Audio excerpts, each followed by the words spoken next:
홍수 심판이 끝나고 심판을 견디고 살아남은 노아와 그의 자손들에 대한 기록입니다.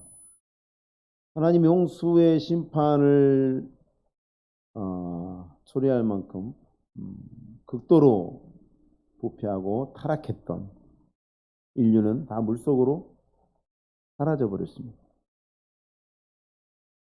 한 가지 더 생각해야 될 것은 그들이 만들었던 모든 문명도 여러분 온 세상을 덮는 거대한 홍수가 휩쓸었다고 생각합시다. 지금도 홍수 휩쓸고 가면요 흔적도 없습니다. 완전히 초토화가 됩니다. 지진보다 더 엄청납니다. 지진은 뭐 남아 있는 거라도 있죠. 홍수는 싹 쓸어가 버립니다. 아무것도 남겨두지 않습니다. 그러니까 우리가 창세기 앞부분에서 볼 수 있는 문명의 그 흔적들은 지금 찾아볼 수 있다는 것은 상상할 수 없습니다. 아마 저기 바다 밑 깊은 곳 어딘가에 진흙 깊은 곳에 묻혀 있을 수는 있겠죠. 자, 그리고 앞부분에 보면은 인간들이 뭔가를 막 발전시켰었죠. 뭔가를 막 발전시켰었어요. 금속도 만들어서 사용했다고 그러고 다양한 그런 문화들이 발전되었다고 하는데 홍수로 다 사라졌습니다. 모든 인간이 다 죽었습니다. 그러니까 노아와 그의 아들들은 완전히 밑바닥에서부터 다시 문명을 시작하는 입장이 되었다는 것을 잊으면 안 됩니다. 밑바닥에서부터 다시 문명을 시작하게 되었다. 일상생활과 관련된 기본적인 것들을 제외하고는 그러니까 전문 지식을 다시 습득해야 되는 상황이 된 것입니다. 만일 우리가 그런 상황이 됐다 그래도 마찬가지일 겁니다. 여러분 자동차 만들 줄 아세요? 전기 만들 줄 아세요?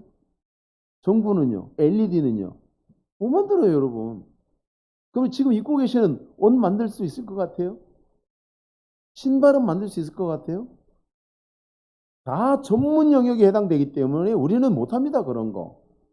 그러니까 그런 상식의 개념으로 봤을 때에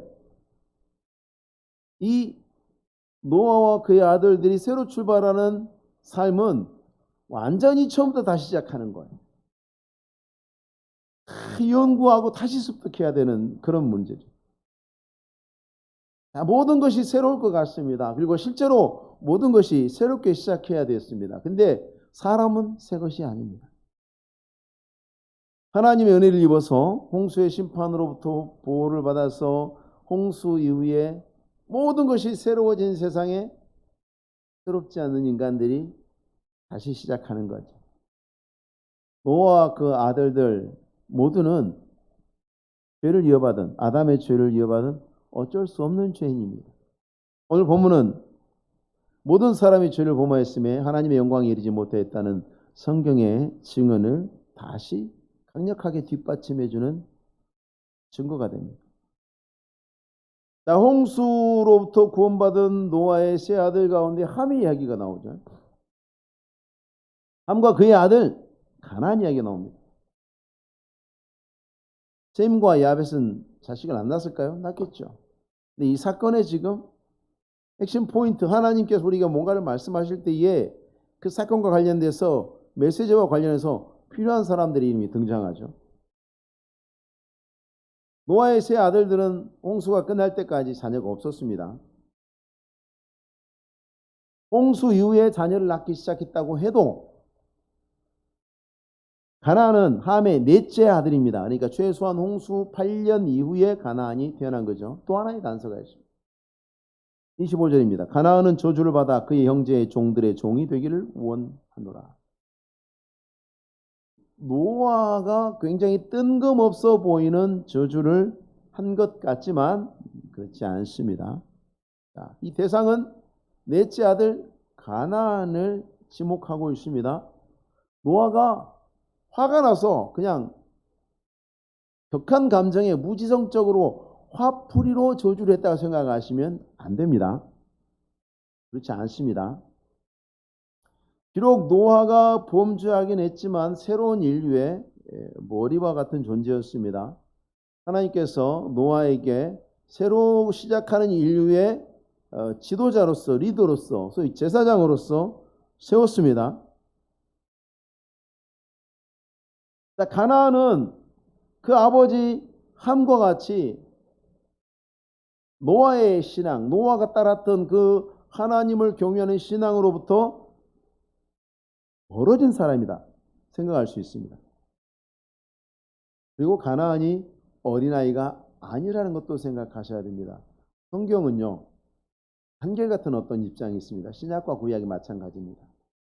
아이들이 잘못하면 훈육합니다.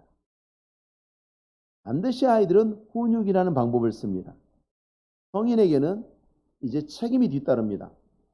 훈육이 끝나고 나면 그 다음부터는 책임이 뒤따릅니다. 그래서 성인이 범죄하면 저주가 뒤따라갑니다. 일관됩니다. 아이를 저주하지는 않습니다. 이게 지금 노아가 저주했다는 것은 함의 아들 가나안이 장성했다는 것입니다. 자기 삶을 자기가 결정하고 실행하는 성인이 되었다는 의미입니다. 그런데 그 가나안이 뭘 따르기로 결정하고 실행했는가? 노아의 신앙이 아니라 홍수 이전의 사람들의 삶의 방식을 그들이 실현하고 있었던 것입니다. 그걸 보면서 노아가 뭐가 생각났겠습니까? 홍수 이전에 저렇게 살던 사람들이 하나님을 어떻게 진노하시게 했던가?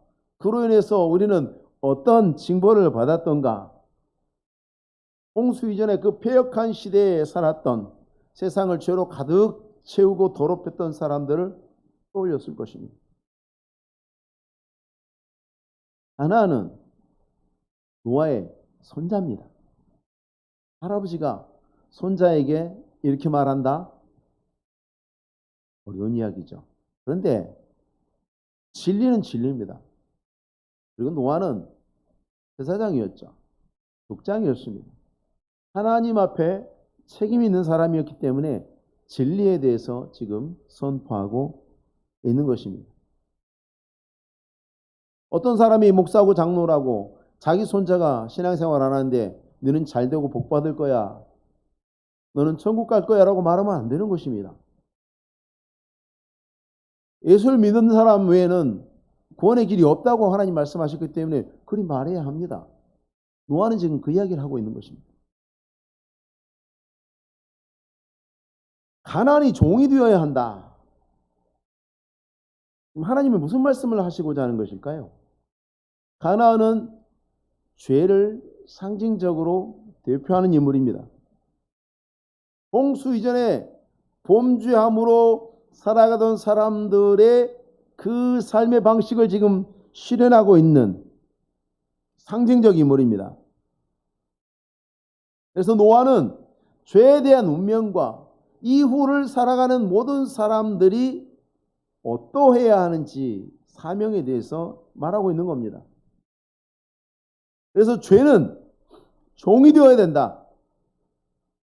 죄는 다스려지고 통제되어야 된다.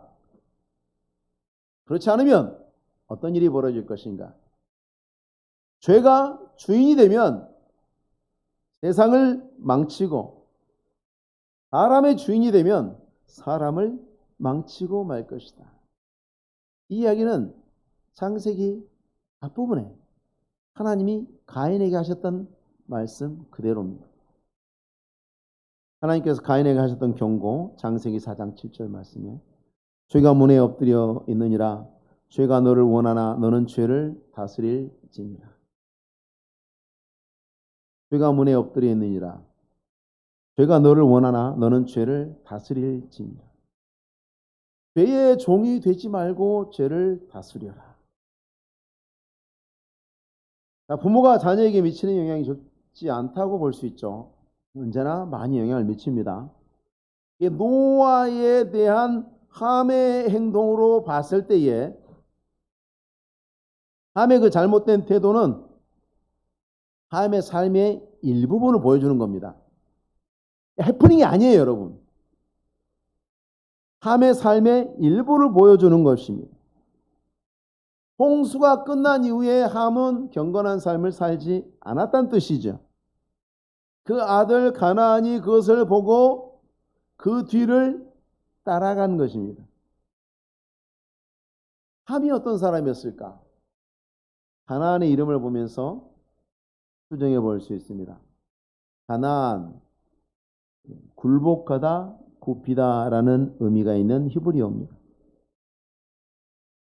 너는 굴복하는 사람, 굽히는 사람.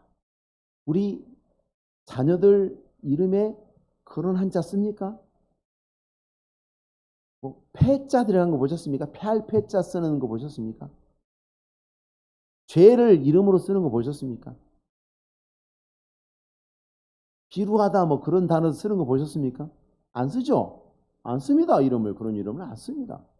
누구라도 그런 이름 안 쓸 겁니다. 좋은 이름 지어주죠. 좋은 이름. 근데 자녀 이름에게 굴복하다 굽히다. 자, 자녀의 이름은 부모가 그 아이에게 가지는 기대와 소망을 반영하는 거죠.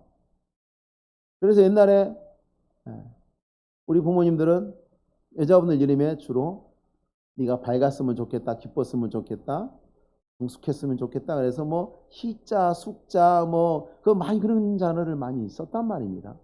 그건 부모의 소망을 반영하는 거죠. 함은 그 아들이 아버지인 자신에게 그렇게 굴복적인 복종을 보여줄 것을 기대한 거죠. 아들의 이름을 그렇게 써놨어요. 그렇게 지어놨어요. 그래서 아들의 이름을 그렇게 불렀고, 아들은 아버지가 자기를 찾을 때마다 늘 귀에 들려오는 소리가 뭡니까? 굴복해라, 굽혀라. 그러니까 이 이름 하나만 봐도 함이 어느 정도 강압적인 사람이었는지, 그리고 심지어는 학대를 일삼았을 수도 있는 사람이었다는 것을 충분히 추정해 볼 수 있습니다. 이렇게 다시 나타난 죄의 흐름에 대해서 노아가 직접적으로 가나안에 대해서도 말을 했습니다마는 셈과 야벳에 대해서 칭찬하는 축복 중에도 두 번이나 언급하면서 종이 될 것이다라고 선언합니다. 그러니까 죄는 이러한 죄악된 삶의 태도는, 그리고 본질로 들어가면 그러한 죄는 인간이든 사회든 어느 곳에서든지 주인이 되면 안 된다라는 것입니다. 죄가 주인이 되는 순간 모두에게 고통이 올 것이기 때문에 죄는 종이어야 한다. 자, 근데 그렇게 말한 노아는 무죄한가? 노아는 무죄합니까? 홍수 이전에 노아는 하나님과 동행하는 경건한 사람이라고 기록이 되어 있습니다. 그리고 노아의 경건은 분명한 실체를 가진 것이었습니다.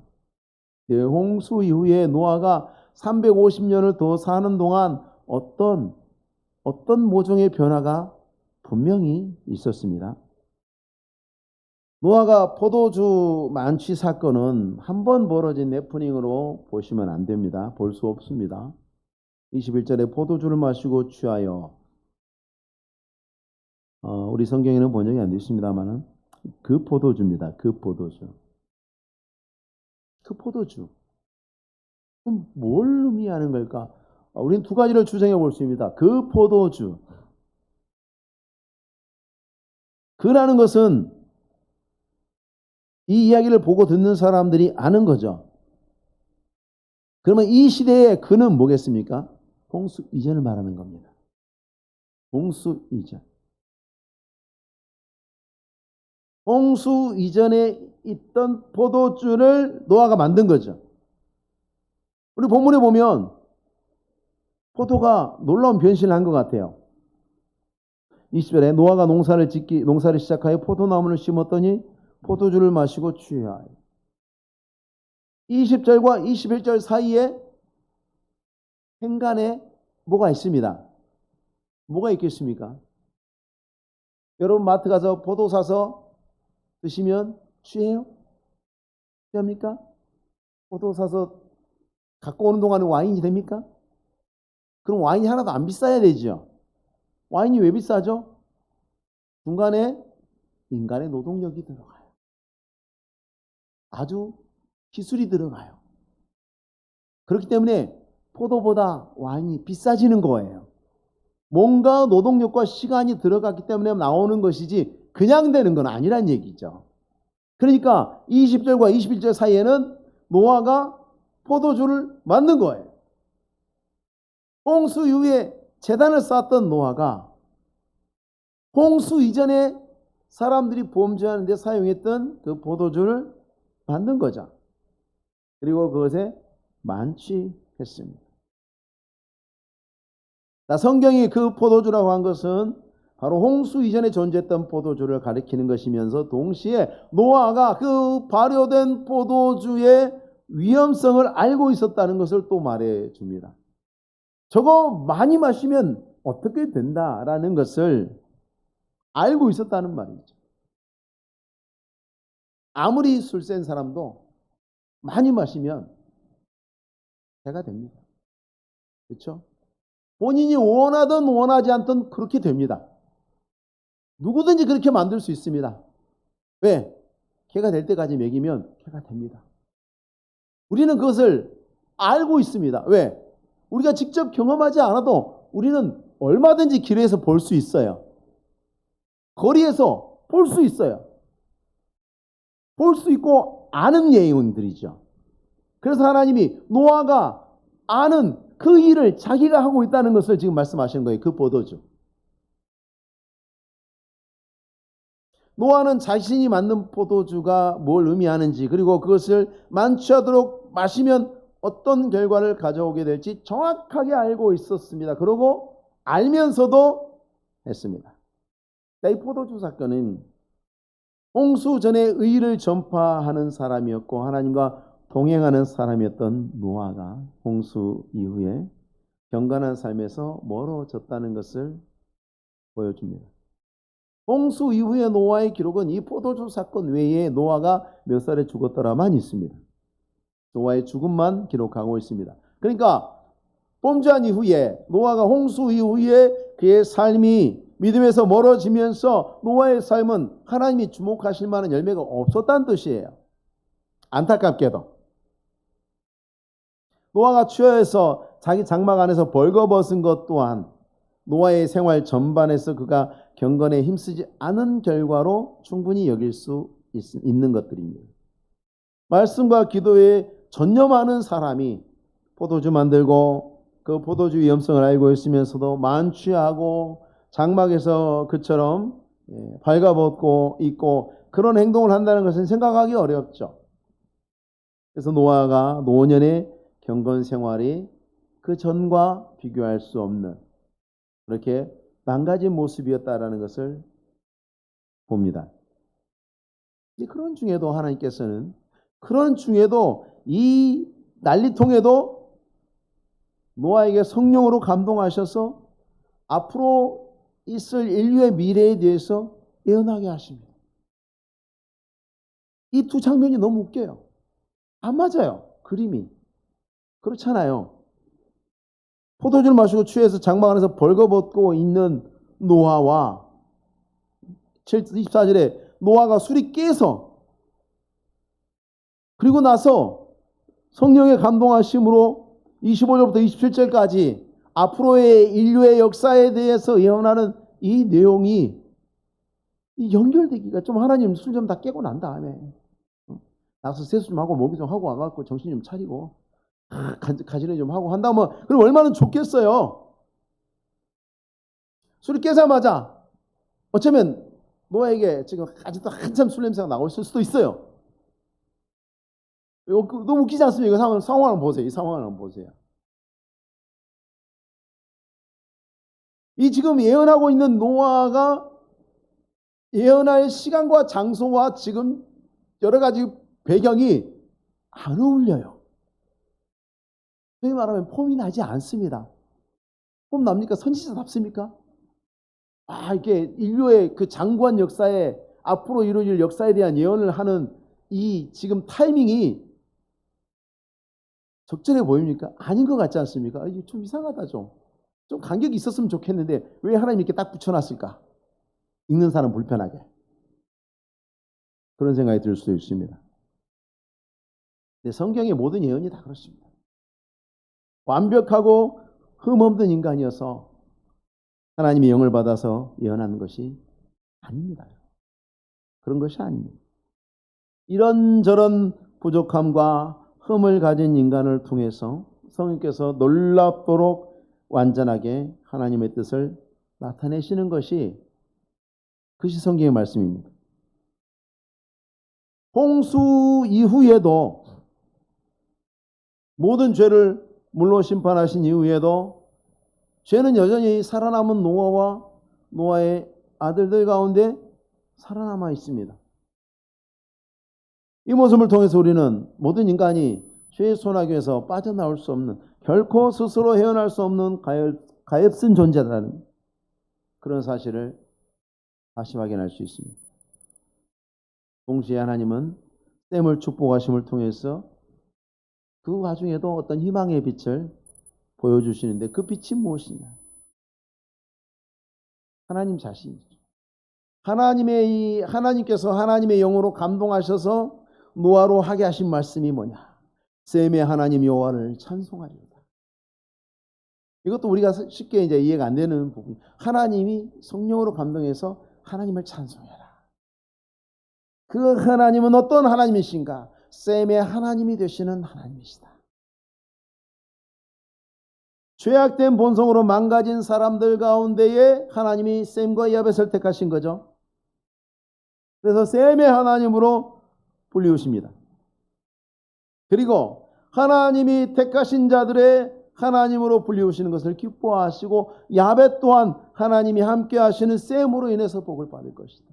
나는 셈과 함께 있어서 셈의 하나님이 되고 셈은 복을 받을 것이고 내게 복을 받은 그 셈과 야벳이 함께 있어서 야벳도 복을 받을 것이다. 인류 역사에서 축복의 흐름은 이와 같이 하나님과 하나님으로부터 복을 받은 자들로 말미암아서 멈추지 않고 흐르게 된다는 것을 이 이야기 속에서 그 이야기의 뒷면에 하나님께서 우리에게 흘려 보여주고 있는 것입니다. 우리는 하나님이 예언하신 바로 그 사람들이죠. 하나님의 축복의 은혜를 입은 사람들입니다. 어쩔 수 없는 죄인으로 죄의 영향력을 스스로 능력으로 이길 수 없는 불쌍한 죄인된 우리들이 노아와 셈을 붙잡아 주심같이 그런 하나님의 은혜를 의지함으로만 우리가 소망이 있다 하는 사실을 기억하고 내 모든 삶 속에 하나님이 도와주시지 않고 붙잡아 주시지 않고 하나님이 인도하시지 않으면 우리는 얼마나 가엾고 하찮은 존재인가, 우리는 얼마나 쉽게 무너지고 파괴될 수 있는 존재인가 하는 것에 대한 깊은 생각과 또 묵상과 이를 통해서 하나님만을 우리의 평생에 날마다 온마다 의지하면서 나아가기로 다짐하시는 우리 성도님들이 되시기 바랍니다. 기도하겠습니다.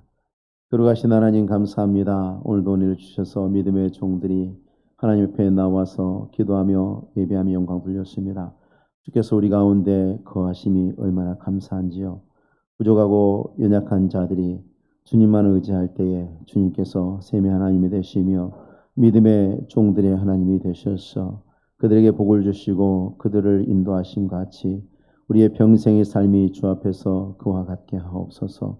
숨쉬는 순간까지라도 하나님 의지하고 하나님 손길 붙잡고 나아감으로 우리의 날마다의 삶을 통해서 주님 영광만 온전히 드러나도록 하나님 우리를 사용하여 주시옵소서. 예수님의 이름으로 기도하옵나이다. 아멘. 찬송가 373장입니다.